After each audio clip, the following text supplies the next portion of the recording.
vamos a ver cómo enfrentamos este tema. Y lo digo que lo enfrentamos porque de alguna manera, después de haber sido por casi que 20 o 25 años,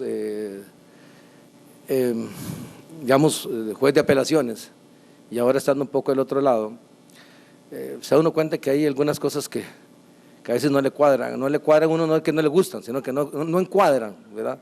No es que no le cuadran, no que no encuadra, perdón, por aquello. Quizás yo venía ahora dándole vuelta, porque yo últimamente soy como más práctico, que yo a veces no preparo más allá de lo que me gusta hablar y tener alguna libertad con lo que digo.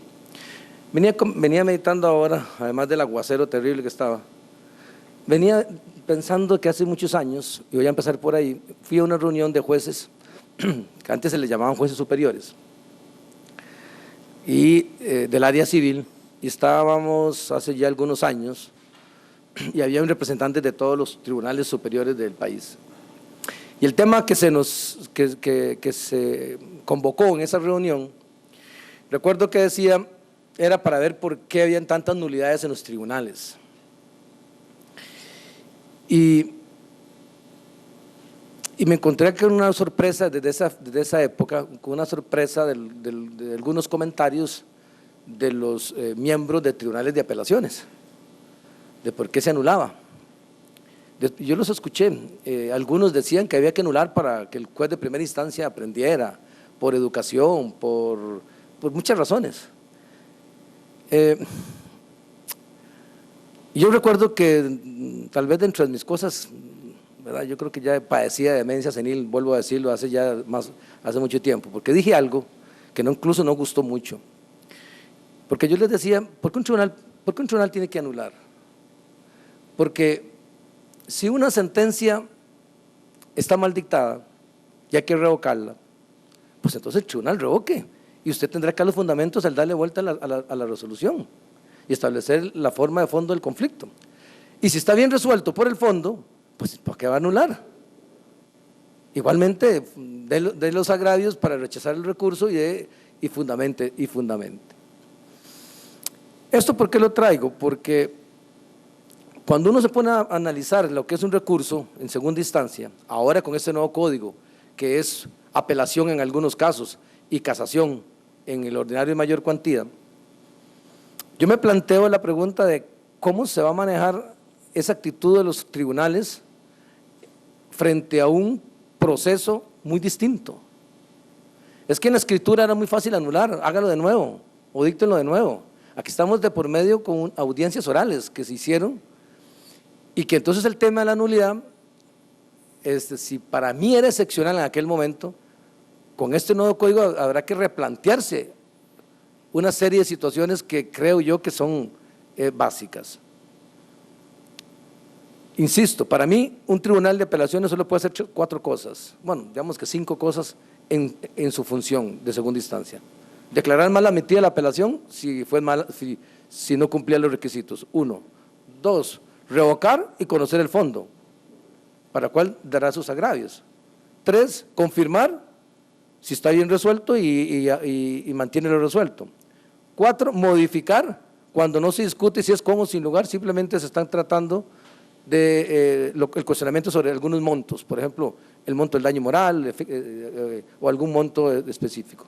Y por último, excepcionalmente, la nulidad.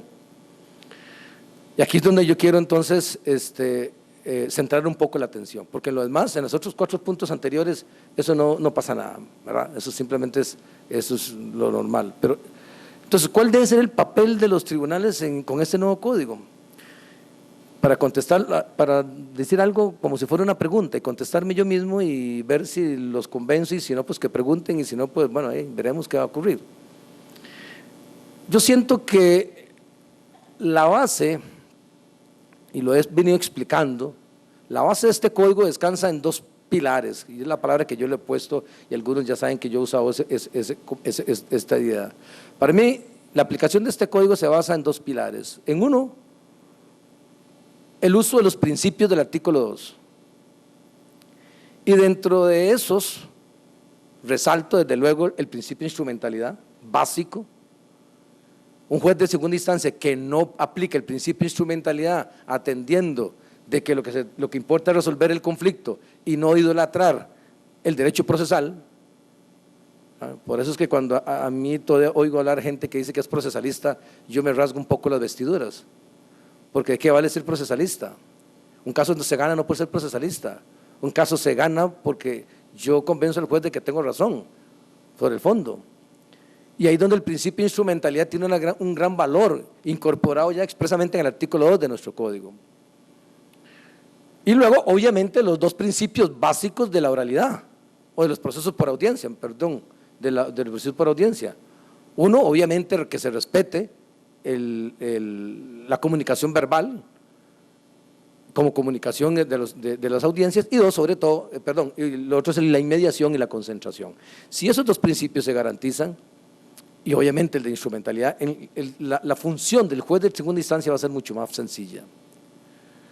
Yo decía, bueno, ese sobre el pilar de los principios, y el segundo pilar, para que no olvidarme un poco de esto, el segundo pilar de aplicación de este código, sigo creyendo yo que es el tema de evitar el abuso procesal, de los artículos 3, 4 y 5, o 4, 5 y 6 de este código, que si también las partes y los jueces, especialmente el de primera instancia y el de segunda, hacen su trabajo de acuerdo con las reglas del principio de buena fe, o sea, no se actúa de mala fe en ningún caso, entonces no habrá problemas tampoco de que el proceso se lleve transparentemente.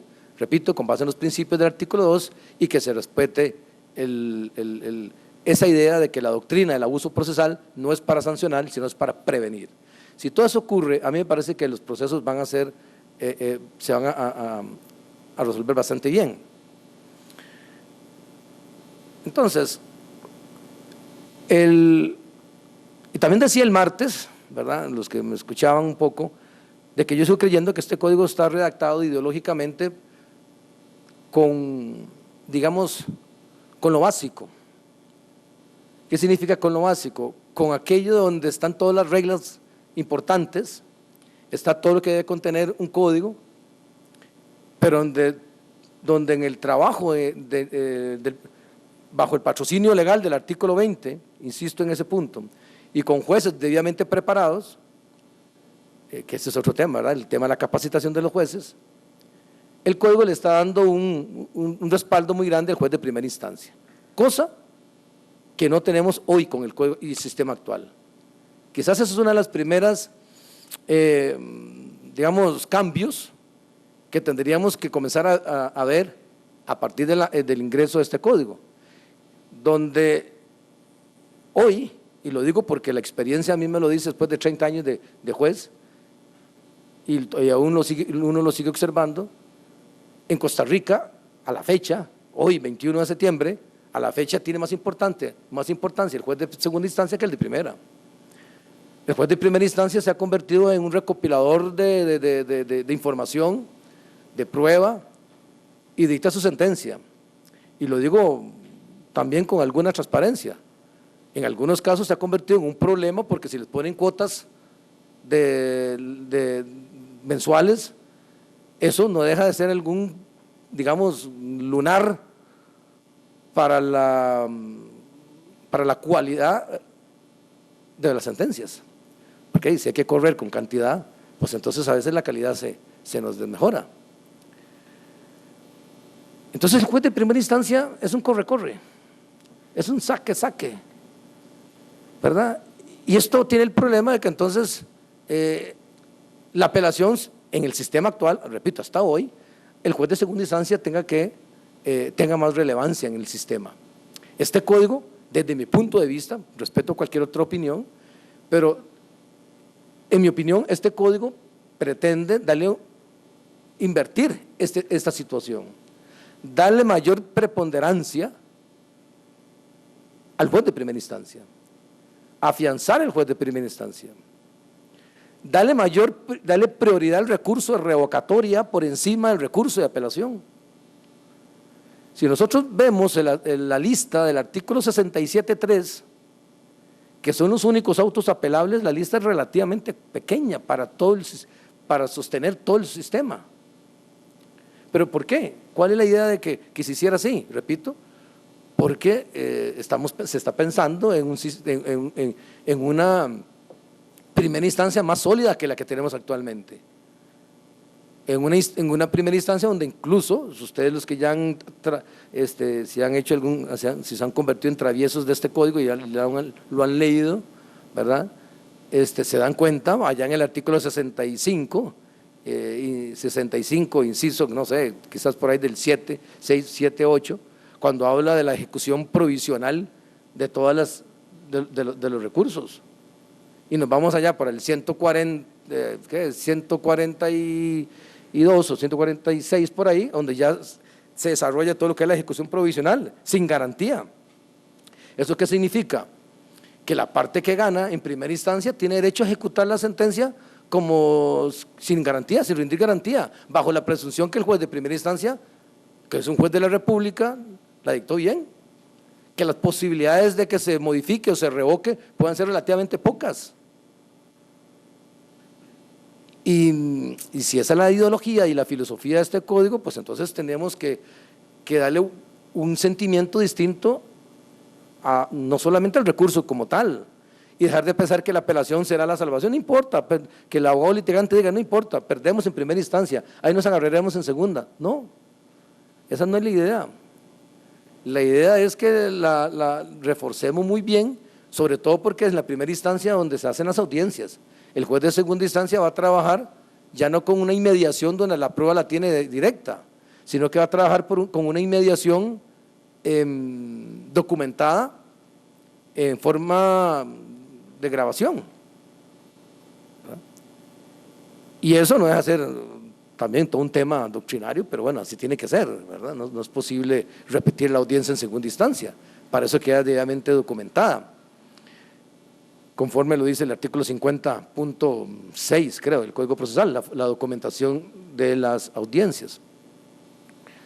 Entonces, la pregunta, insisto, ¿cuál va a ser el papel del juez de segunda instancia? Yo quiero, más bien antes de terminar de responder, creo que hay que volver los ojos al juez de primera instancia. Este código quiere volver los ojos al juez de primera instancia, que las partes sean, dentro de su patrocinio legal, hagan un trabajo muy bien hecho, convenzan al juez directamente, que salga una sentencia, incluso es otro tema, ¿verdad? Recuerden que el artículo 61 de este código por fin corrige los dos graves errores que tiene la ley de cobro judicial y la ley de monitoreo arrendaticio, que permite que las sentencias se dicten oralmente dentro de la misma audiencia. Eso es una barbaridad, desde mi punto de vista, y más todavía que se tenga que apelar en la misma audiencia. Eso es otra peor barbaridad.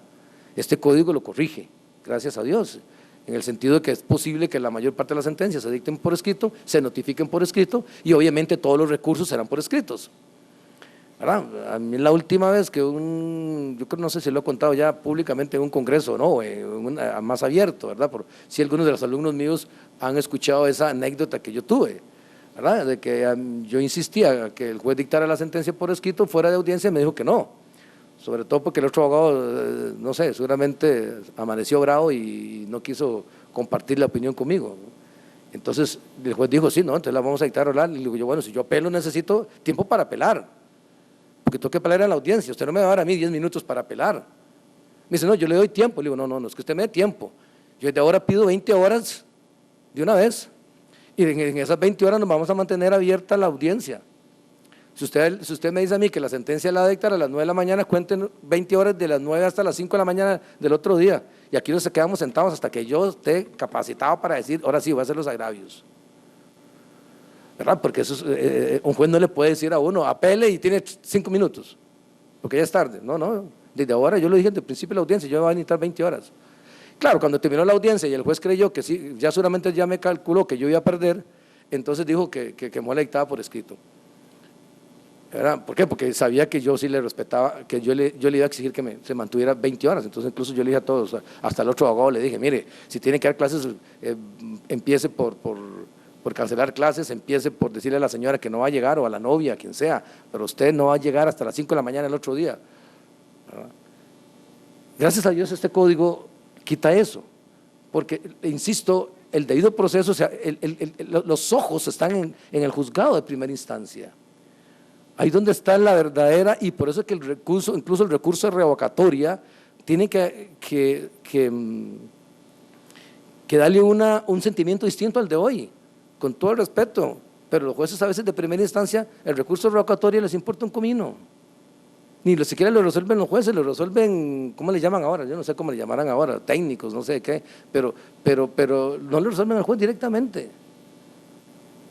Y cuando un sistema limita el recurso de apelación, el juez de primera instancia va a tener que darle mayor importancia y relevancia a la revocatoria cuando se la fundamentan, y está todo clarísimo que sí, efectivamente, hay que revocar en primera instancia ante esas limitaciones.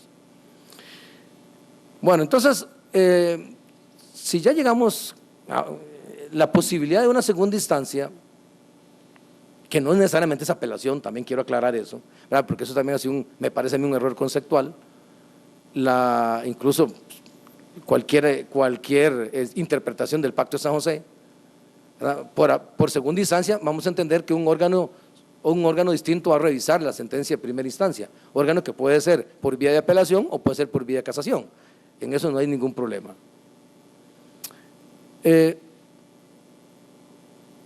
Este órgano de segunda instancia, con este nuevo código va a tener que hacer muchos ajustes. El primer ajuste es acostumbrarse a una revisión de las audiencias, porque ya no, el expediente no lo tiene todo físico, sino es trabajar con audiencias debidamente documentadas, grabadas. El código en el artículo 65, que es la regla general importantísimo, el artículo 65 viene a ser como el 41 cuando hablaba yo el martes, que yo no puedo hablar de pruebas si no me sé el 41 de manejo, no manejo el 41, yo no puedo hablar de recursos si no manejo el 65. En el 65 está la lista de lo que yo debo saber en forma genérica para todos los recursos, y entre esos en el 65 está creo que le llama motivación, me parece, no le dice fundamento, creo que le llama motivación. Y véase que esto ya va a ser un requisito de admisibilidad para todos los recursos, para todos. No como ahora, ¿verdad? Que hay gente que le pegaba un A y le ponía un pelo, pelo, y después se expresaban agravios en segunda instancia. Ya con este sistema no se pueden hacer agravios en segunda instancia. El recurso tiene que ir debidamente fundamentado desde el inicio como requisito de admisibilidad.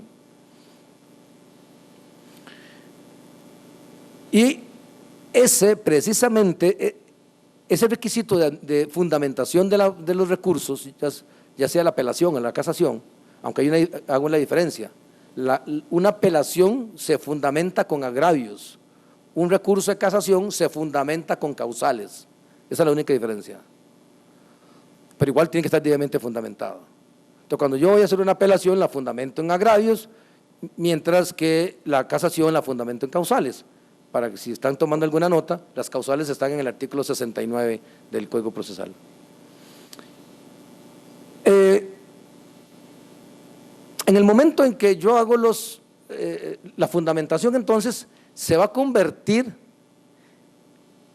en la competencia funcional del juez de segunda instancia, del tribunal de segunda instancia. O sea que el tribunal de segunda instancia se tiene que limitar a los motivos de inconformidad, no puede hacer más que eso. La regla es que no puede, y es lo mismo que está ocurriendo ahorita, gracias a mucha jurisprudencia que se hizo, pero ahora ya viene bastante bien en el código, eso es competencia funcional y se limita a los agravios, a los motivos de inconformidad. Y se tiene que limitar a eso.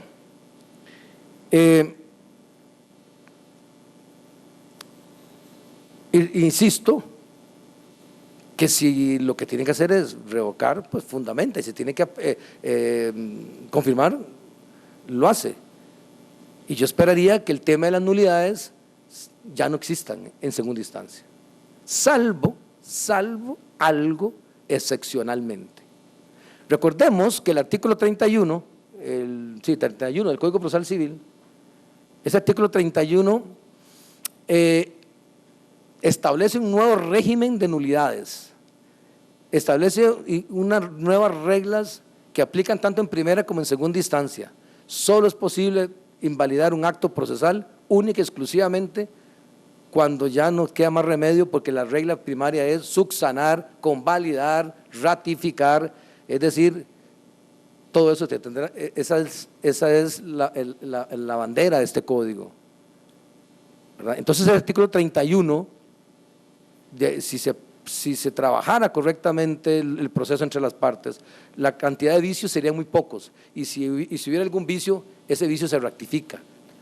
Todo con base en el principio de instrumentalidad de que como empecé hablando.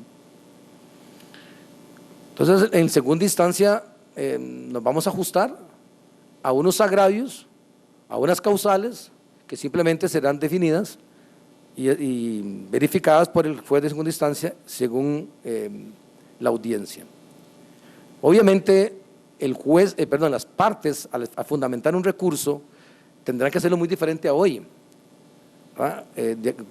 Yo tengo la idea de que si yo voy a expresar un agravio porque hay un vicio en la audiencia, pues debería señalarlo quizás, ojalá, si la audiencia es muy larga, con el día, la hora exacta donde se puede encontrar el reproche. Con esto yo le facilitaría al juez de segunda instancia la localización del vicio o del agravio o de la causal. Repito, sobre todo si la audiencia tiene algún problema. Una parte importante de las audiencias, y eso lo sabemos todos, ¿verdad? Por aquello, allá en el artículo 101, creo que sobre todo están algunas de las audiencias, sobre todo el ordinario, y 103 creo que están en las otras de los sumarios. Una de las cosas más importantes de una audiencia, sobre todo al final de la audiencia, son las conclusiones. Y creo yo, y aprovechando la coyuntura de mi explicación, de que los jueces, tanto de primera instancia como de segunda, deben, bueno, sobre todo si hay agravios en ese sentido en segunda instancia, las conclusiones no son un acto procesal ahí que nada más lo escuchamos y se acabó. Tengo la impresión de que ese acto procesal de conclusiones es tan importante que el juez debe considerarlo a la hora de dictar su sentencia. Y si en una sentencia no se hace un análisis de lo que se dijo en las conclusiones por ambas partes, eso en materia de segunda instancia debe ser considerado. Quizás, repito, no tanto para anular, porque son argumentos, sino para considerar de que efectivamente, yo soy un llamado también, insisto, a los jueces, hago un llamado de ahora, a los jueces de primera instancia de que no omitan analizar en los fallos de primera instancia las conclusiones, porque después eso puede ser un problema a la hora de expresar, a la hora de un recurso en segunda instancia.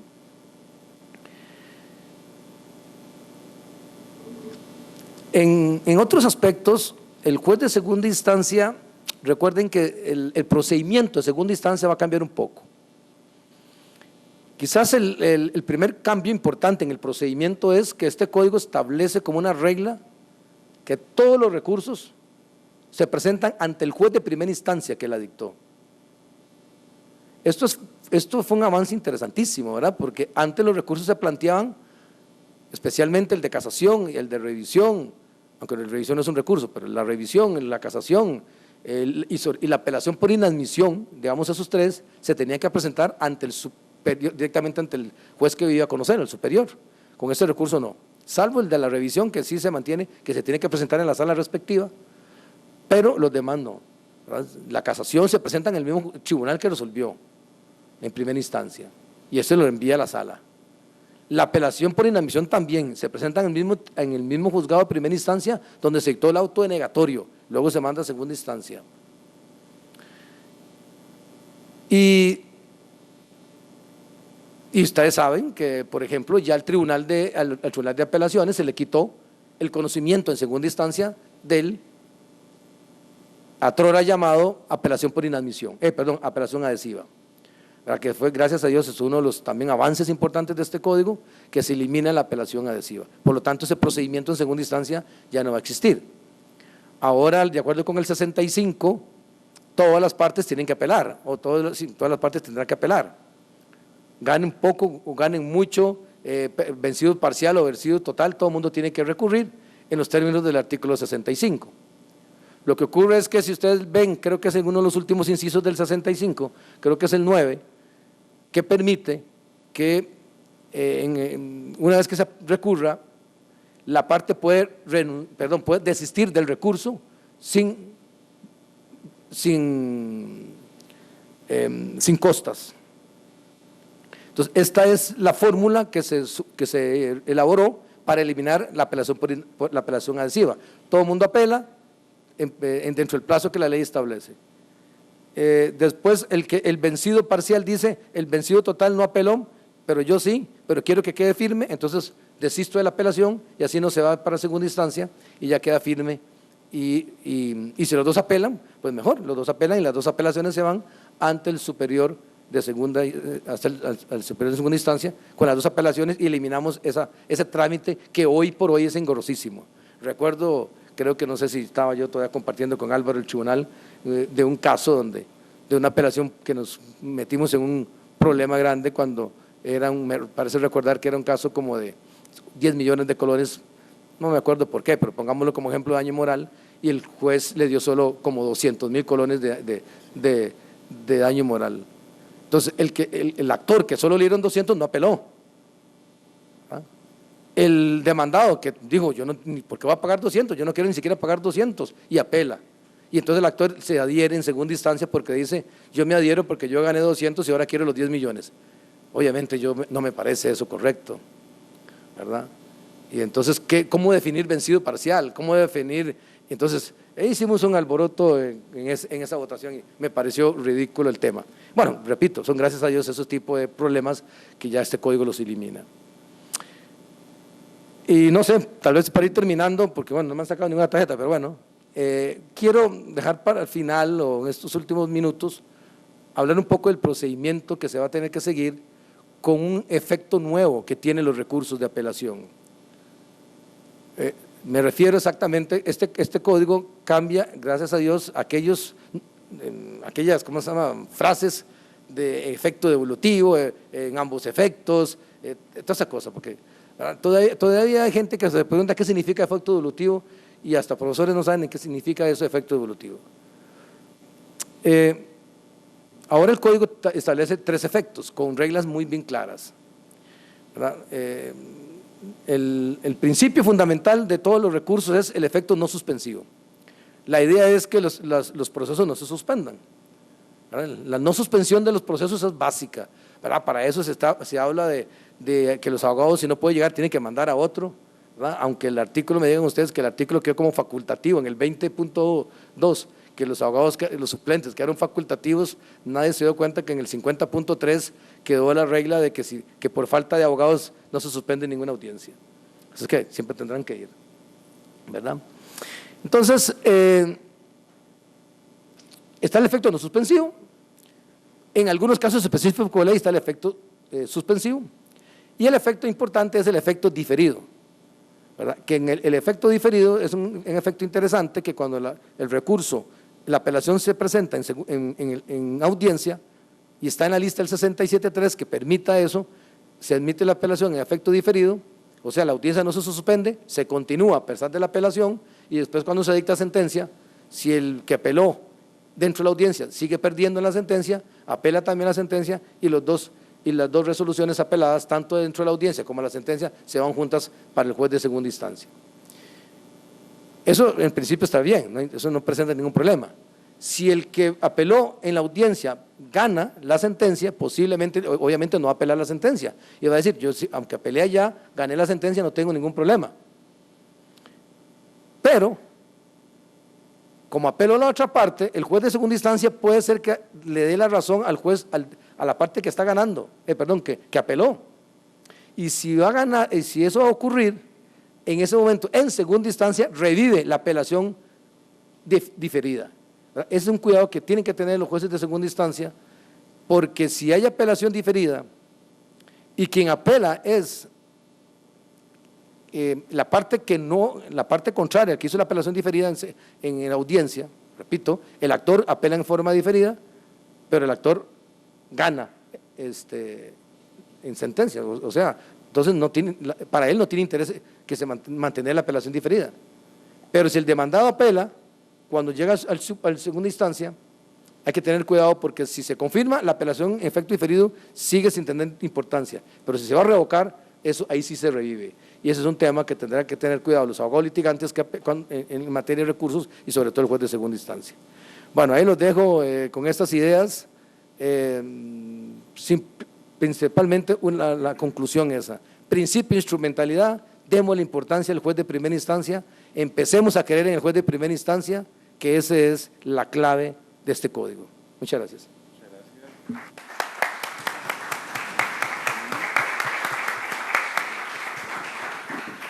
Aprovechando uno de los principios del código, que precisamente la inmediación, incorporándolo a la mesa, quería aprovechar para hacer un comentario y alguna observación, solicitársela a don Gerardo.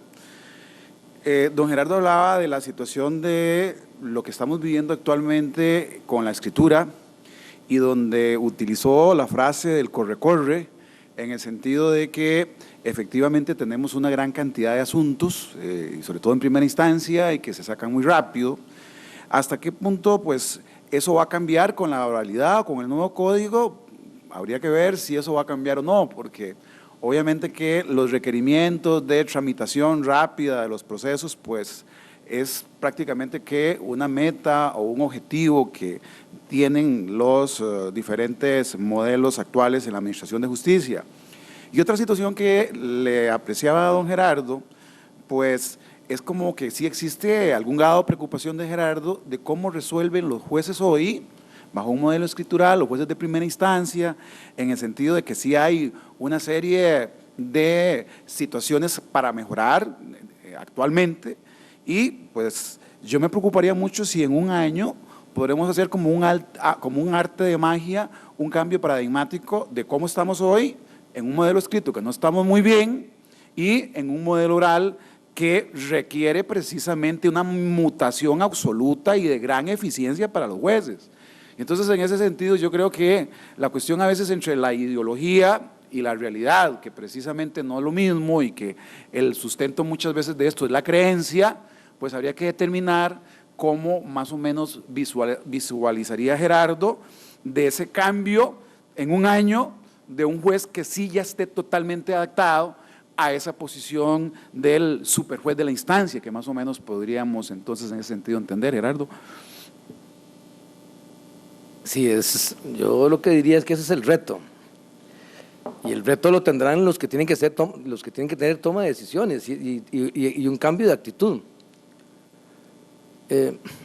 Yo no sé si yo estoy ya de verdad en la etapa final, yo creo que sí, en la etapa final de mi vida o de no sé qué, o de lo que, pero yo sigo creyendo más ideológicamente, y tal vez ahora ya que uno ve en realidad un código de este tipo, donde las distancias entre un juez y las partes, la distancia entre un juez y los abogados litigantes sea cada vez más corta.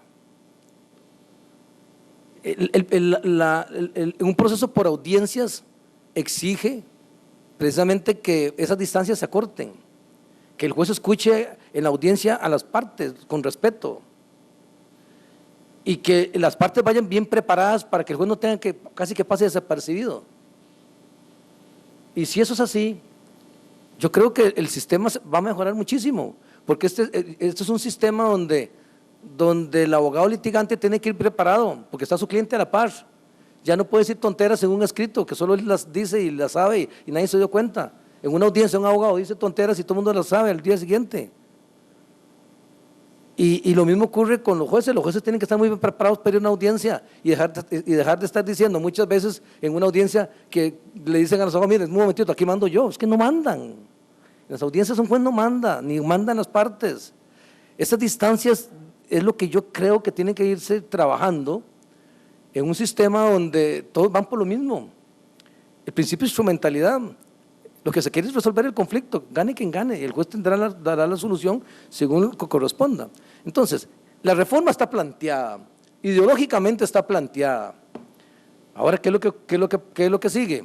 Bueno, la parte de la capacitación adecuada, la capacitación a nivel de jueces, la capacitación a nivel de abogados litigantes, infraestructura suficiente para que haya comodidad en las salas de audiencia.